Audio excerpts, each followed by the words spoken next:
جب ایک خاتون گھر سے باہر نکلتی ہے تو ڈیفینیٹلی ان کو بہت سارے مسائل کا جو ہے وہ سامنا کرنا پڑتا ہے. اسپیشلی خیبر پختونخوا کی جو فیمیل وکلاء ہیں, میں کہوں گی کہ بہت اچھی پریکٹس کر رہی ہیں. کچھ فیمیل لائرز ایسی بھی ہیں جنہیں ہراسمنٹ جو ہے وہ فیس کرنی پڑتی ہے. خیبر پختونخوا میں کہوں گی کہ سب سے پہلے جو ہے وہ ڈے کیئرز بنائے گئے. دیکھیے جی, قوانین تو بہت زیادہ ہیں. قوانین تو پاکستان میں آپ دیکھتے ہیں کہ آئے دن بنتے جا رہے ہیں. یہاں ہمارے پاس قوانین بہت زیادہ ہیں. ایک وراثت کے اوپر 4-4 5-5 قانون موجود ہیں. اگر ایک عورت کی ہراسمنٹ ہوتی ہے اور اس کے ساتھ یہ اٹیچ ہو جاتا ہے کہ اس عورت کی ہراسمنٹ ہوئی ہے, اس نے ایک کیس جمع کیا ہے, تو کبھی بھی دوسرا ادارہ اس کو اپنے ساتھ ملازمت پر نہیں رکھتا. ڈیفینیٹلی قوانین خواتین کے لیے بن رہے ہیں, لیکن سٹل خواتین جو ہیں وہ ولنریبل ہیں. بسم اللہ الرحمن الرحیم. اظہر علی ہوں اور آپ دیکھ رہے ہیں میدان ڈیجیٹل. ناظرین, اس وقت موجود ہیں پشاور میں ایک ایسے نامور خاتون وکیل کے ساتھ کہ جن کی نہ صرف اپنی جو وکالت کی ایک زبردست پریکٹس ہیں, بلکہ ساتھ ساتھ وہ ہیومن رائٹس اور بالخصوص جو خواتین کے حقوق کے حوالے سے بڑی ایکٹیو ہے, پرو ایکٹیو ہیں. وہ مختلف ایشوز پہ وہ کھل کے بات کرتی ہیں, بولتی ہیں.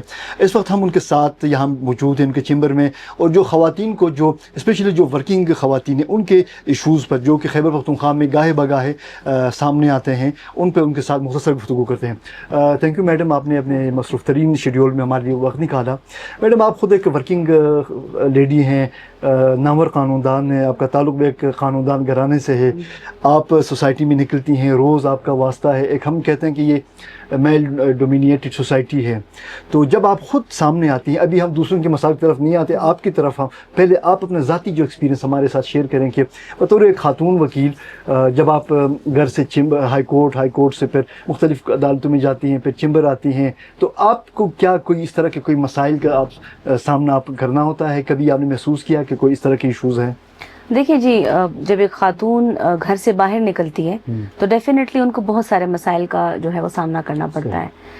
سب سے پہلا مسئلہ تو یہ ہوتا ہے جب آپ باہر آتے ہیں تو ہماری چونکہ ایک پیٹریارکل سوسائٹی ہے, تو سب سے پہلے تو وہ خواتین کو ایکسیپٹ نہیں کرتے کہ وہ اس پروفیشن میں آتے ہیں. اسپیشلی جو میل ڈومینیٹڈ پروفیشنز ہیں, چاہے وہ انجینئرنگ ہے, چاہے بزنس میں تو خواتین پھر بھی ہیں, لیگل فیلڈ ہے, اس میں جب آپ آتے ہیں تو سب سے پہلے آپ کو ایکسیپٹنس بہت کم ملتی ہے کہ یہ بھی اس پروفیشن میں آ سکتی ہیں, یہ بھی ایک نام کما سکتی ہیں, یہ بھی کام کر سکتی ہیں. تو ایک ڈسکریجمنٹ آپ کو ہر جگہ سے آپ دیکھتے ہیں اور فیل کرتے ہیں. ایون ججز بھی ایٹ ٹائمز ان کا ایک یہ پرسیپشن ہے کہ خواتین وکلاء جو ہیں تو وہ اتنی لیگلی سائنڈ نہیں ہوں گی, ان کا لیگل ایکومن شاید کم ہو, لیکن ضروری نہیں ہے. کچھ خواتین وکلاء ہماری بہت اچھا کام کری ہیں. اسپیشلی خیبر پختونخوا کی جو فیمیل وکلاء ہیں, میں کہوں گی کہ بہت اچھی پریکٹس کر رہی ہیں. کچھ لوگ سمجھتے ہیں کہ وہ کرمنل پریکٹس نہیں کر سکتی. ہمارے پاس زیادہ تر جو یہاں پہ خیبر پختونخوا میں فیمیل لائرز ہیں وہ نارکوٹکس پریکٹس کرتی ہیں, وہ کرمنل لا کو پریکٹس موسٹلی اس کو پریفر کرتی ہیں. ریزن یہی ہوتا ہے کہ اس کا ڈیوریشن شارٹ ہوتا ہے. دیوانے مقدموں کی طرح آپ پاگل نہیں ہوتے, دیوانہ آپ کو نہیں کرتے, تو فوجداری مقدموں کو وہ فوقیت دیتی ہیں. پھر سملرلی کچھ, میں اپنی بات نہیں کروں گی, لیکن کچھ ایسے, کیونکہ میرا تو بیک گراؤنڈ ایک میرے بھائی میرے ساتھ ہیں, میرے والد صاحب ہیں, لیکن کچھ فیمیل لائرز ایسی بھی ہیں جنہیں ہراسمنٹ جو ہے وہ فیس کرنی پڑتی ہے. جب وہ انیشلی آتی ہیں تو وہ ہراس ہو جاتی ہیں, اور اس ڈر سے پھر وہ کورٹس میں نہیں آتی, وہ اس پروفیشن کو پرسو نہیں کرتی. تو ایک وجہ تو یہ بھی ہے. پھر بہت ساری فیمیل وکلاء ایسی بھی ہیں جن کی فیملیز ہیں, جن کے بچے ہیں. تو ابھی ہم لوگوں نے ریسنٹلی ان کے لیے ڈے کیئرز جو ہیں وہ ہائی کورٹ میں اور لوور کورٹ میں بنائے ہیں. پہلے ڈے کیئرز نہیں ہوتے تھے, تو چونکہ ان کے ساتھ بچے ہوتے ہیں تو وہ جب پروفیشن میں آتی ہیں تو وہ سارا ٹائم ان کے مائنڈ میں یہی ہوتا ہے کہ ان کے بچے گھر میں اکیلے ہیں. تو اگر ڈے کیئر کی فیسلٹی ہو, کیونکہ یہ خیبر پختونخوا میں کہوں گی کہ سب سے پہلے جو ہے وہ ڈے کیئرز بنائے گئے. ابھی اگر آپ دیکھیں تو لاہور, کراچی میں ابھی وہ انیشیٹوز لے رہے ہیں, ڈے کیئرز موجود نہیں ہیں. تو یہ ڈے کیئرز ہمارے پاس موجود ہیں, جس کی وجہ سے خواتین کو ایک ریلیکسیشن مل جاتی ہے کہ وہ اس بات پہ ریلیکس ہوتی ہے کہ ان کے بچے جو ہیں وہ محفوظ ہیں اور وہ یہاں پہ میرے پاس موجود ہیں. تو یہ جو ہے وہ میجر ایشوز ہیں جو موسٹلی خواتین فیس کرتی ہیں. میں بھی صاحبہ, آپ نے تو بتا دیا اپنا جو ایکسپیرینس کی بنیاد پہ جو باتیں ہیں یہ بالکل درست ہیں. دوسری طرف جب ہم دیکھ رہے ہیں کہ جو ہماری جو خیبر پختونخوا کی صوبائی حکومت ہیں, خواتین کو مختلف ایک پیسفل ماحول فراہم کرنے کے لیے جو قوانین جو اس نے وہ کی ہیں, جو ادارے اسٹیبلش کی ہیں, جیسے متصب کا ادارہ ہے اور ڈفرینٹ لاز آئے ہیں نا, تو یہ تمام قوانین کو لے کے آپ ایک پریکٹسنگ لائر ہیں، تو جو آپ کو جو روٹین میں جو آپ کے سامنے جو ایکسپیرینسز آپ کرتی ہیں، جو لوگ خواتین بالخصوص آپ کے پاس آتی ہیں، تو یا کہ موجودہ جو قوانین ہیں یہ خواتین کو ایک پیسفل سوسائٹی فراہم کرنے میں یہ ابھی وہ مؤثر ثابت ہوئی ہیں، یا ان کے ہوتے ہوئے بھی خواتین کو ایشوز کا سامنا ہوتا ہے؟ دیکھیے جی، قوانین تو بہت زیادہ ہیں، قوانین تو پاکستان میں آپ دیکھتے ہیں کہ آئے دن بنتے جا رہے ہیں، لیکن جو سب سے بڑا ایشو ہے وہ اس کی انفورسمنٹ ہے. صحیح.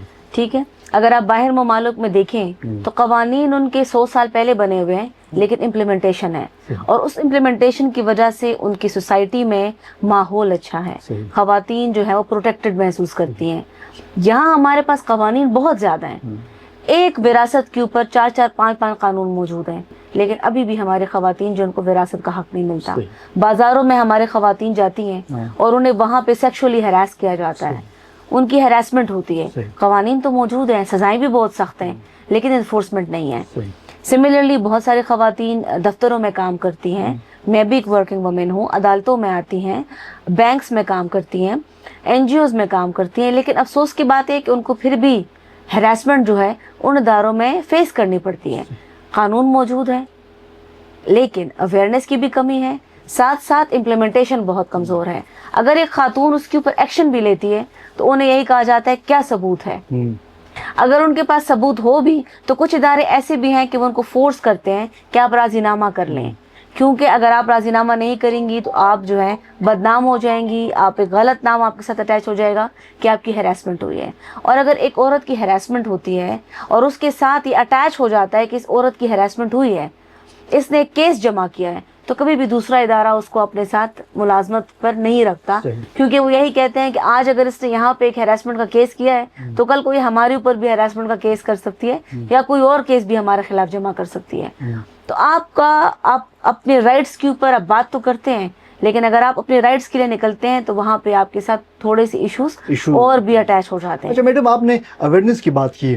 ہم دیکھتے ہیں کہ ہم ڈے ٹو ڈے بنیادوں پر مختلف جو سماجی تنظیمیں ہیں، چاہے وہ فارن فنڈڈ ہیں یا لوکلی ہیں، وہ خواتین میں اویئرنیس کے حوالے سے سیشنز کرتی ہیں، وہ کرتی ہیں. تو آپ کیا سمجھتے ہیں کہ ان کی جو وہ ہے ایک کمپین ہے خواتین میں، جو اویئرنیس قوانین کے حوالے سے آگاہی جو وہ کرنے کوششیں جو کرتی ہیں، یہ کامیاب کیوں نہیں ہو رہی ہے؟ خواتین میں اس طرح کی جو اویئرنیس ہے وہ کیوں نہیں ہو رہی ہے؟ رکاوٹ پہ کہاں پہ ہے؟ دیکھیں جی، بہت سارے، میں سب کی بات نہیں کروں گی، بہت سارے ادارے لوکل فنڈڈ، فورن فنڈڈ بہت اچھا کام کر رہے ہیں. جو ہمارے گورنمنٹ کے ادارے ہیں وہ بھی اچھا کام کر رہے ہیں. افسوس کی بات یہ ہے کہ یہ جو کمپینز کرتے ہیں، یہ جو اویئرنیس سیشنز کرتے ہیں، وہ ایک اسپیسیفک کمیونٹی ہے، کیونکہ ایک پروجیکٹ بیسڈ کام ہوتا ہے. آپ کو صرف جتنی بھی این جی اوز ہیں، آئی این جی اوز ہیں، انہوں کو اپنا پروجیکٹ کمپلیٹ کرنا ہے. تو وہ یہ نہیں دیکھتے کہ بھئی اس کمیونٹی میں تو ہم اویئرنیس سیشن کر چکے ہیں، یہی وہ خواتین تھی، 20 لوگ تھے، مرد تھے، عورتیں تھیں، ان میں وہ بار بار انہی لوگوں کو اویئرنیس سیشن دے رہے ہیں. تو اگر آپ ڈفرینٹ کمیونٹیز میں جائیں گے، ڈفرینٹ ایریاز میں جائیں گے، ڈسٹرکٹس کو ٹارگٹ کریں گے، پھر بہت سارے موزے ہوتے ہیں وہاں ٹارگٹ کریں گے. یہ نہیں ہے کہ آپ سرینا میں ایونٹ کر رہے ہیں اور اویئرنیس سیشن ہو رہا ہے، کسی اور ہوٹل میں کر رہے ہیں، تو یہ نہیں ہونا چاہیے. آپ کو کمیونٹی میں جانا چاہیے، اور کمیونٹی بھی وہ کمیونٹی جہاں پہ آپ نے ایک بار کر دیا اویئرنیس سیشن تو وہاں پہ ہو چکا، اب آپ کو کسی دوسری کمیونٹی میں کرنا چاہیے. تو یہ ان کی سب سے بڑی کمزوری ہوتی ہے. تو میرے خیال سے، اور میں یہ کہوں گی کہ اگر آج کل کے زمانے میں تو سوشل میڈیا کے اوپر اگر کمپینز کی جائیں تو وہ اس کا زیادہ فروٹفل رزلٹ آپ کو ملتا ہے. ایک سوال یہ ہے کہ ہم کہتے ہیں کہ جو سوسائٹی میں جو ہم دینی لحاظ سے ہم بات کریں کہ مرد اور عورت برابر کے حقوق رکھتے ہیں، پھر جب ہمیں جو سماجی جو ہمارا ایک سوشل جو ہمارا اسٹرکچر ہے ہم اس کو بھی دیکھیں تو کہتے ہیں کہ نئی پختون سوسائٹی ہے، یہاں برابر کے حقوق ہے خواتین کو. آپ کیا سمجھتے ہیں کہ خواتین کے اس قدر حقوق ہیں جتنا مردوں کو حاصل ہیں ہماری سوسائٹی میں، یا خواتین کے ساتھ کوئی امتیازی رویہ ہے؟ دیکھیں، ہماری جو سوسائٹی ہے تو ڈیفینیٹلی امتیازی سلوک جو ہے وہ حاصل ہوتا ہے مردوں کو، لیکن جتنا ہم دیکھیں، اگر وہ اسلامک پوائنٹ آف ویو سے دیکھیں یا قوانین سے دیکھیں تو خواتین کے لیے قوانین بن رہے ہیں. تو اکثر اوقات میرے والد صاحب بھی کہتے ہیں کہ اتنے خواتین کے اوپر قانون سازی ہو گئی ہے کہ کل کو مرد آئیں گے اور وہ یہ کہیں گے کہ ہمارے ساتھ ڈسکریمنیشن ہو رہی ہے، ہمارے حقوق کے لیے بات ہونی چاہیے. تو ڈیفینیٹلی قوانین خواتین کے لیے بن رہے ہیں، لیکن سٹل خواتین جو ہیں وہ ولنریبل ہیں. ہم یہ نہیں دیکھتے کہ خواتین جہاں جاتی ہیں اگر ان کے ساتھ کوئی برا سلوک ہوتا ہے، ان کے ساتھ کوئی ڈسکریمنیشن ہوتی ہے تو وہ اس طریقے سے اس کو بتا بھی نہیں سکتی. جیسے میں نے کہا نا کہ اگر کسی عورت کے ساتھ سیکشل ہراسمنٹ ہو جائے صحیح. تو وہ شرم کے مارے بتا نہیں سکتی کہ میرے ساتھ یہ واقعہ ہوا ہے، نہ اس کو رپورٹ کر سکتی ہے. اگر وہ رپورٹ کرنا بھی چاہے تو فیملی والے اس کو سٹاپ کرتے ہیں کہ آپ مت کریں، کیونکہ وہ کہتے ہیں کہ ہماری بدنامی ہوگی. سملرلی سوشل میڈیا کے اوپر بھی خواتین جو اچھے کام کر رہی ہیں، ان کے کولیگز ہوتے ہیں، ان کی پکچرز ویڈیوز وائرل کر دیتے ہیں کیونکہ وہ ان کو لگتا ہے، ڈر ہوتا ہے کہ بھئی یہ مجھ سے اچھا کام کر رہی ہے، اس کی پروموشن ہو جائے گی. صحیح. تو ہماری سوسائٹی میں امتیازی سلوک مردوں کو حاصل ہے، لیکن اسلام میں اور ہمارا عورتوں کو زیادہ حقوق دیے گئے ہیں. سملرلی اگر ہم یہ دیکھیں، میرے والد صاحب بھی اکثر یہ بات کرتے ہیں، میں انہیں کوٹ اس لیے کرتی ہوں کیونکہ وہ ہمیشہ یہ بات کرتے ہیں کہ اللہ تعالیٰ نے بھی جو قرآن میں ذکر کیا ہے تو خواتین کو ایک اپر ایج دیا ہے. ہمارے جو رسول پاک صلی اللہ علیہ وسلم ہیں انہوں نے بھی خواتین کو بہت حقوق دے، ایک ماں کا درجہ دیا گیا ہے. لیکن افسوس کی بات ہے کہ ہمارے معاشرے میں لوگوں کو یہ سمجھانا. Thank you so much madam, آپ نے مصروف ٹائم میں ہمیں ٹائم نکالا. ہم امید کرتے ہیں کہ آپ مستقبل میں بھی جب ہمیں ضرورت ہوگی ہم آپ کی خدمت میں حاضر ہوں گے اور ہم ٹائم نکالیں گے. میدان ڈیجیٹل کی ٹیم کے ساتھ اظہر علی کو اجازت دیجیے. اللہ حافظ.